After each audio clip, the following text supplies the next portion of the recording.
سیاستدانوں کی زبان پہ آتا ہے کہ ہم نے ماضی سے کچھ سیکھا ہے اور مستقبل کی حکمت ہی اس طریقے سے طے کی ہے. اسی سے بات کا آغاز کرتے ہیں, پھر سیاسی منظرنامے پہ جائیں گے. رانا صاحب, سکوت ڈھاکہ سے لے کے اے پی ایس پشاور اور وہاں سے لے کے آج کے دن تک ہمارے سیاستدانوں کا کردار اور بہتری کے امکانات, اس کا تقابلی جائزہ کیا لیتا ہے؟ بسم اللہ الرحمن الرحیم. الصلاۃ والسلام علیکہ یا سیدی یا رسول اللہ, الصلاۃ والسلام علیکہ یا سیدی یا حبیب اللہ. دیکھیں یاسر, جہاں تک آپ نے جو بات کی سکوت ڈھاکہ سے لے کر اور آرمی پبلک سکول کا واقعہ, اس سے اگر ہمارے سیاستدانوں نے کچھ ایک سیکھا ہوتا, سکوت ڈھاکہ سے سیکھا ہوتا, تو ملک آج بلندیوں پہ کھڑا ہوتا, آج نفرتوں کی دیواریں نہ ہوتی, آج آپس میں سوائی عصبیت کا نعرہ نہ لگ رہا ہوتا, آج پاکستان کی معاشرت بالکل تبدیل ہوتی. اور اس کے بعد اس واقعہ جس نے ہر شخص کو رلا دیا, اگر اس واقعے سے کچھ سیکھا ہوتا تو آج پاکستان میں دہشت گردی کا مکمل خاتمہ ہوا ہوتا. ہمارے یہاں کوئی کسی کا سہولت کار نہ ہوتا, یہاں پر کوئی کسی کا ترجمان نہ ہوتا, یہاں پر کوئی بھی کسی کو اپنے ہاں پناہ نہ دیتا.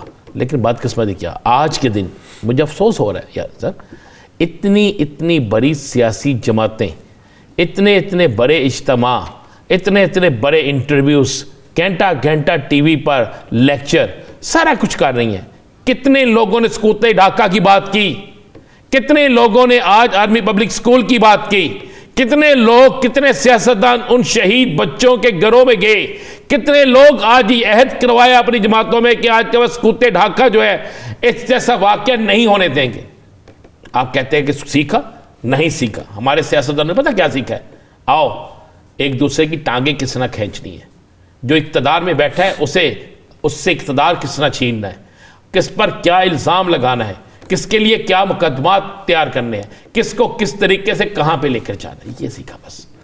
یہاں پر اور کچھ نہیں ہے. یہاں پر آپ نے کہتے ہیں یہاں پہ سرے بازار جو ہے نا, ہر وہ چیز بکتی ہے جس کو میرٹ پر ملنا چاہیے.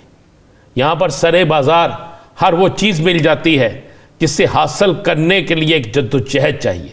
لیکن وہ کن کو ملتی ہے؟ ان کو ملتی ہے جو طاقتور ہیں, ان کو ملتی ہیں جو اقتدار میں ہیں, ان کو ملتی ہیں جو اقتدار میں جانے والے ہوتے ہیں. بس اتنا سا ہے. اس قوم نے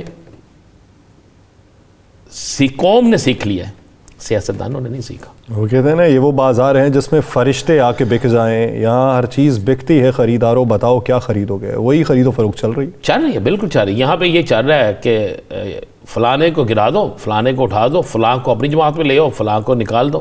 کیا کر رہے ہیں یاسر یار, یہ کیسا ملک ہے. میں بڑا ایک سمپل سے آپ کو ایک مثال دیتا ہوں. آج پنجاب کے ایک سابق چیف سیکرٹری رہے ہیں عبداللہ سنبل, آپ کو یاد ہوگا, سیکرٹری تھا, بڑے گریٹ آدمی تھے. مجھے آج جب پتہ چلا کہ وہ بندہ بیچارہ دل کا دورہ پڑا, تو اللہ کے اپنے عدالت میں پیش ہو گئے, دنیا سے چلے گئے. اور اس کے متعلق مشہور تھا کہ نہ یا وہ کرپٹ ہے, نہ اس نے کبھی رشوت لی, نہ کوئی ایسا کام کیا.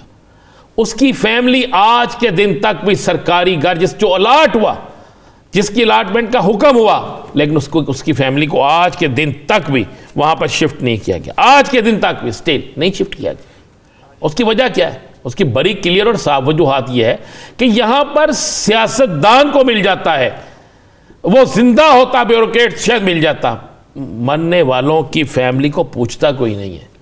یہی شہدائے جو پشاور تھے نا, پشاور ہی کا کہوں گا, 16 دسمبر والے, ان کو بھی نہیں مل رہا.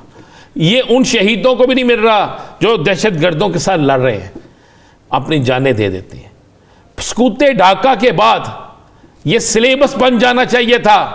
اس دن کو یوم سیاہ کے طور پہ منانا چاہیے تھا, سکوت ڈھاکہ اور سکوت پشاور, یہ دونوں دنوں کو. لیکن ہم نے کبھی سوچا, ہم نے کبھی جانا نہیں. ہم تو سیاستدان ہیں, ہم نے اپنی دکان چلانی ہے, ہم نے اپنی دکان پر چاہے جہاں سے مرضی چیز خریدے, چاہے اس ملک کو بیچ کر خریدے, اس اپنا ضمیر کسی کا خریدنا ہو, کسی کی انا کو خریدنا ہو, اپنے ضمیر کو بیچنا ہو, یہ سارا کچھ ہوتا ہے. یاسر چھوڑیں, کس کی بات کر رہے ہیں. سیاسی منظرنامے پہ اگر بات کی جائے, کل کے فیصلے کے بعد الیکشن کا میدان سج چکا ہے. کون سی جماعت کہاں پہ ہوگی, کیا منظرنامہ دیکھ رہے ہیں؟ یہ جو سیاسی جماعتیں آپ کو نظر آ رہی ہیں نا, جن کے انٹرویو روزانہ ٹی وی پہ دکھائے جاتے ہیں, یہ ساری سیاسی جماعتیں 8 فروری کے الیکشن میں نا کمروں کے اندر ہوگی.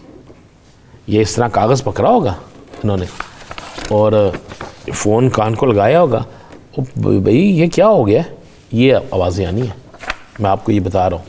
آپ اب دیکھیں نا مسلم لیگ نون کا, آپ نے مجھے کل کہا کہ کیا فرق پڑا نون لیگ کو, کون گیا ہے؟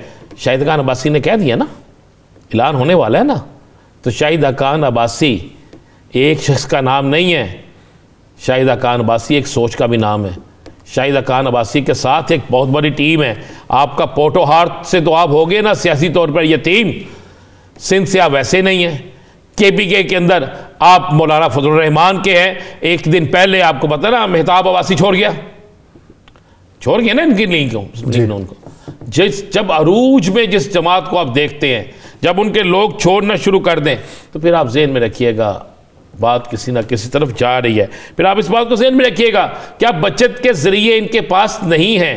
آپ سیاسی میدان سج گیا, پہلوان اتریں گے, ذرا الیکشن کے کاغذات جمع ہونے دیں لیکن یہ اور کاغذات واپس لینے دیں.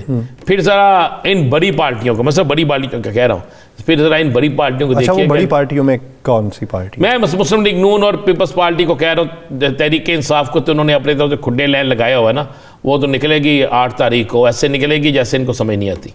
لیکن جو پارٹی ان کے پاس ہیں, جو اپنے آپ کو دعویٰ کر رہی ہیں, پیپلز پارٹی کا میں اس لیے نہیں کہتا پیپلز پارٹی کے پاس تو امیدوار نہیں ہوں گے اتنے, لیکن نون لیگ کے پاس جو اپنے آپ کو دعویٰ کر رہی ہیں اتنے امیدوار ہیں, تو پھر آپ ذرا دیکھیے گا تو صحیح نا. جس کو ٹکٹ نہ دی وہ کسی اور کے گھونسلے میں ہوگا, اور جس کو ٹکٹ دی وہ کسی اور کے گھونسلے میں ہوگا. آپ مجھے ایک بات بتائیں, آج جو جہانگیر ترین صاحب نے بات کی ہے, انہوں نے کہا ہم اب بکیں گے نہیں, یہی کہا نا انہوں نے کہا ہمیں ایک بکنا یا ہمیں ٹالنا یا ہمارا سودا, یہ مت سوچے. یہ اس زبان میں انہوں نے کہا کہ اب کوئی ہمیں قربان کر دے گا, یہ بھی نہیں ہوگا. ہمیں برابری کی سطح پر سیٹیں دیں. اب ہمایوں اختر خان کو دیں سیٹ ڈیفینس سے, کس کو کریں گے آپ ڈیفینس سے؟ اس کو دیں. خواجہ سعد رفیق صاحب کدھر جائیں گے؟ علیم خان صاحب کو گریشف سے دیں. سردار یاسر صادق صاحب کدھر جائیں گے؟ اسی طرح باقی لوگوں کا یہ ابھی دیکھیں تو صحیح بھائی جان, ابھی تو فلم شروع ہوئی ہے. نہیں, جب آپ یہ دیکھیے کہ بات چیت ابھی ہو رہی تھی پی ایم ایل این کے ساتھ, اس وقت ہمایوں اختر خان صاحب نہیں آئے. اب وہ بات چیت, ایک مقدمہ تو رکھا ہے نا, اب اس میں سے اپروول کیا ہوتا ہے یا آپ ڈس ایگری کیا کرتے ہیں یہ تو بعد میں پتہ چلے. یہ جو آ رہے ہیں اس کے بعد وہ ہمایوں صاحب ایڈ ہو گئے, تو اب وہ ان کا مقدمہ کس چکر میں رکھیں گے؟ ابھی تو پہلا مقدمہ چل رہا ہے. جان بڑی عزیز داری ہے جہانگیر ترین صاحب کے ساتھ, ان کی بڑی قریبی رشتہ داری ہے. جو آئے گا نا, جو آ رہا ہے یا جسے لایا جا رہا ہے, وہ کسی کی مان رہا ہے, کچھ اپنی منوا رہا ہے. یہ آپ ذہن میں رکھیے.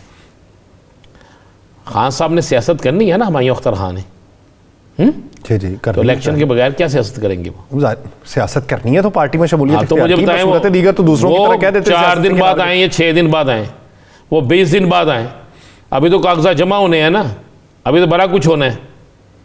تو کیا کریں گے؟ یہ تو ہوتا ہے بھائی. یہ میں تو کہہ رہا ہوں ذرا صبر تو کریں, ابھی تو فلم شروع ہوئی ہے. فلم کا ٹریلر اتنا خوفناک ہونا ہے کہ اس کے بعد لوگوں نے کہنا یہ فلم جو ہے یہ پہلے ہاف میں ہی اس فلم کے ٹکڑے ٹکڑے ہو گئے. چلیں دیکھتے ہیں, وقت کا انتظار کرتے ہیں. الیکشن شیڈول کا اعلان تو ہو چکا, 20 کے بعد گہما گہمی کا بھی آغاز. ناظرین ایک بریک لیتے ہیں, بریک کے بعد ہمیں جوائن کریں گے پاکستان مسلم لیگ نون کے رہنما کیسر احمد شیخ.